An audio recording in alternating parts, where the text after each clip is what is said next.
Hotel. Can I have your name? I am Patricia Chrysostom. Thank you. Good morning. Good morning, ma'am. How may I help you?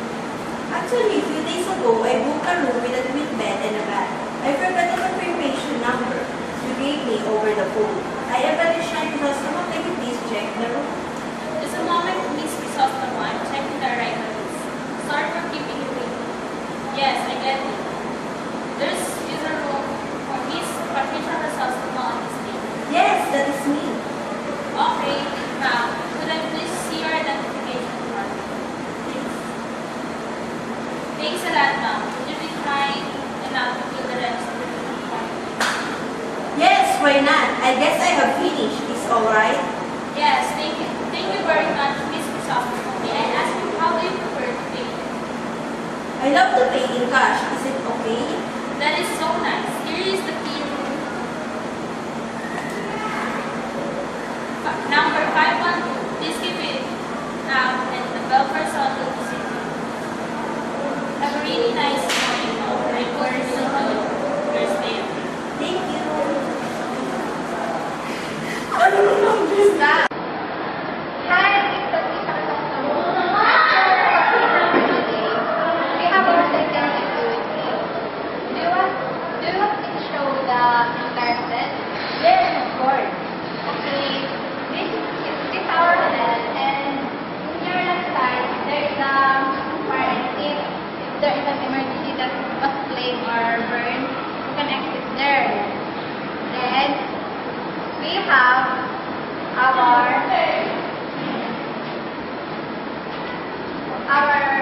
door of the hotel. This is your first time to enter a room for entertainment? No. Okay, look. I will show you how to use this is the key card. Then you will scan there and it will open like this.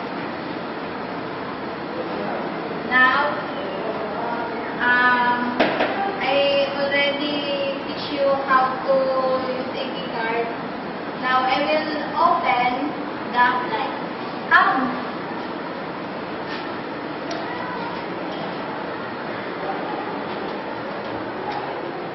And then, can you please listen to what I'm saying right now? Yes.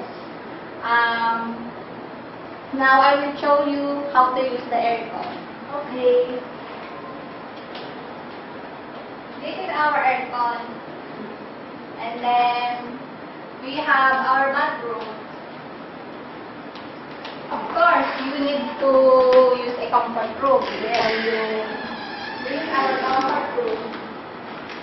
The shower, the bathtub, the bowl, and of course the mirror in the bathroom. And then we have our broadband. This is our broadband to access the internet. And there is our broadband where you can access the internet here. Ma'am, do you like some coffee or tea? Yes, of course. Okay.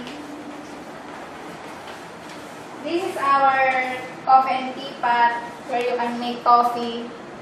And then we have our makeup room signage.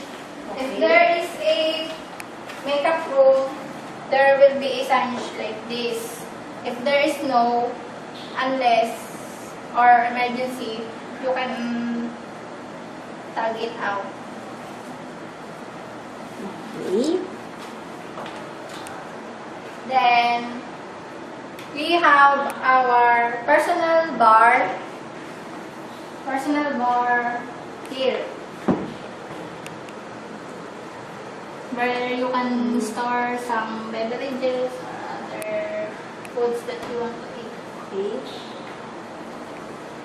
Then we have our safe deposit or lobby safe location where you can put your money or things like accessories that is so vintage, you can put here, there. Okay. Okay. Then we have our telephone and where you can call your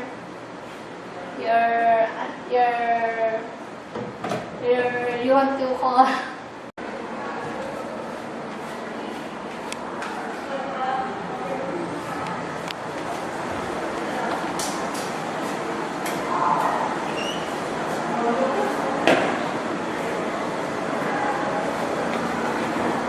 Morning, ma'am. How may I help you?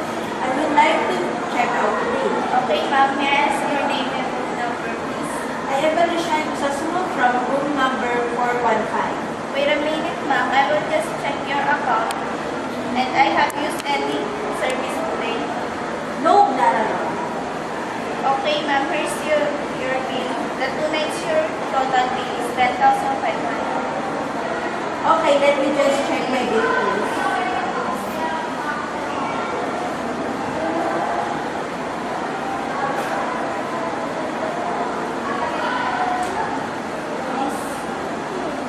Yes, everything is okay. Now, I like to pay by credit card. Would that be okay? Not at all. May I have your credit card, please? Please. Here it is. Please sign your name here.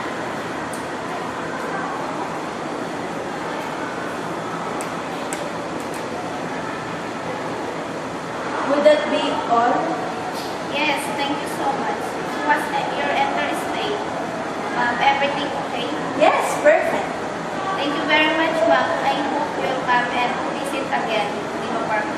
Thank you.